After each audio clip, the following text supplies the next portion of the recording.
நண்பர்களே, இன்று பரத வருஷா என்பது பற்றி அறிவோமா?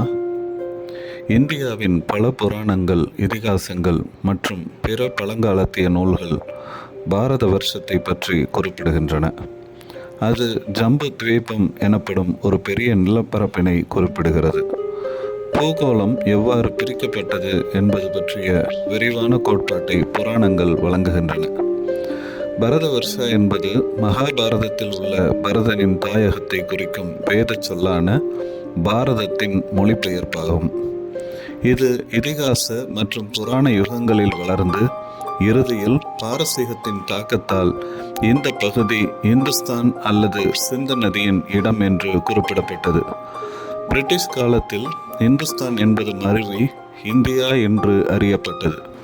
சிலர் இதை பாரத என்ற பழங்குடியினரின் பெயரால் முழு தேசமும் பாரத வருஷா என்று பெயரிடப்பட்டது என்றும், இந்த பழங்குடியினரின் உறுப்பினர்கள் பரத சந்ததி என அழைக்கப்பட்டனர் என்றும் குறிப்பிடுகின்றனர். வேத விளக்கங்களில் முழு பூமியும் பாரத வருஷம் என்று அழைக்கப்படுகிறது. பிற நூல்கள் இமயமலையின் தெற்கே உள்ள பகுதியை பாரத வருஷம் என்றும் குறிப்பிடுகின்றன. இதற்கு மற்றொரு பெயர் ஆரியவர்த்தம். ரிக் வேதத்தின்படி ஆரியர்கள் என்பது ஆரிய வர்த்தத்தில் வாழும் மக்களின் பெயராக அறியப்படுகிறது. இதன் விளைவாக பாரத வருஷா அல்லது ஆரிய வர்த்தாவில் வசிப்பவர்கள் பாரதியர்கள் அல்லது ஆரியர்கள் என்று அழைக்கப்பட்டனர். பாரத வருஷத்தின் கருத்து என்னவென்றால், அது ஒரு மைய மண்டலத்தையும் 4 முதன்மையான திசைகளையும் கொண்டது. ஒவ்வொன்றிலும் பல்வேறு ஜனபதங்கள் அமைந்திருந்தன. வெவ்வேறு மனித குழுக்கள் பாரத வருஷத்தை விட அந்தந்த ஜனபதங்களால் தங்களை அடையாளப்படுத்தி கொண்டனர். ஒருவர் மகதம், கோசலம், திராவிடம், கவுங்கன் அல்லது அவந்தியைச் சேர்ந்தவர்கள் என்று கூறலாம். ஆனால் அவர்கள் தாங்கள் பாரத வருஷத்தைச் சேர்ந்தவர் என்று ஒருபோதும் குறிப்பிடுவதில்லை. புராணங்களின்படி மேருமலையை சுற்றி 6 ஒத்த வட்ட கண்டங்கள் குவிந்த அமைப்பில் உள்ளதாகவும், அச்சுமுண்டி அல்லது மேரு நன்கு அறியப்பட்ட நட்சத்திரத்தின் அடியில் அமைந்துள்ளது என்றும் மற்றும் ஜம்பு துவீப தீவை உள்ளடக்கியதாக குறிப்பிடப்பட்டது. பாரத வருஷா என்பது இதிகாசங்களிலும் புராணங்களிலும் ஜம்பு துவீபம் முழுவதற்கும் கொடுக்கப்பட்ட பெயராகும்.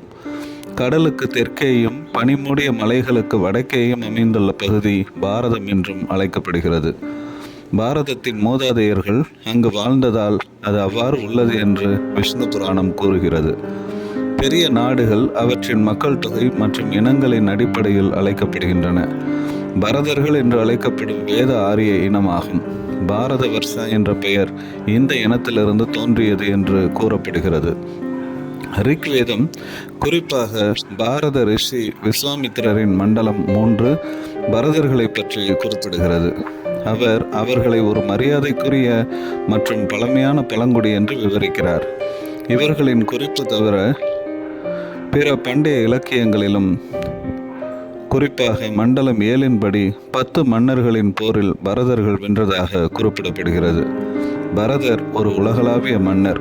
அவர் ஒரு பெரிய சாம்ராஜ்யத்தை வெளியேற்றினார். 4 திசைகளிலும் பறந்து விருந்திருந்த பரந்த நிலப்பரப்பை அவர் வென்றார் என்று ஐத்ரேய பிராமணம் கூறுகிறது. மைத்ரேய புராணத்தின் ஒரு வசனம் பரத வருஷம் என்பது மனுவால் ஆளப்பட்ட நிலத்தின் பெயர் என்று கூறுகிறது. மனித இனத்தின் தொடக்கமாக மனு இருந்தார். வைதிக பாரம்பரியத்தில் பரதத்தின் 3 பிரதிநிதித்துவங்கள் உள்ளன. ஒவ்வொரு பிரதிநிதித்துவமும் முதல் 3 யுகங்கள் அல்லது சகாப்தங்களுக்கு உரியது. அவை சனாதன தர்மத்தின் நாகரிக லட்சியங்களை அதன் உச்சத்தில் முதன்மைப்படுத்துவதாக கூறுகின்றது. ஜைன மற்றும் பாகவத நூல்களின்படி பாரத் என்பது ரிஷபதேவரின் மூத்த மகனின் பெயர். இரு மதங்களும் அவரை நல்லொழுக்கமுள்ளவர் மற்றும் புகழ்பெற்ற துறவி என்று புகழ்ந்தன. பரத வருஷா என்பது பாரத் என்ற வார்த்தையிலிருந்து உருவான பெயராகவும் அறியப்படுகிறது. நன்றி. தொடர்ந்து இணைந்திருப்போம். லைக் பண்ணுங்க, ஷேர் பண்ணுங்க. புதிய காணொளிகளை பெற சப்ஸ்கிரைப் பண்ணுங்க.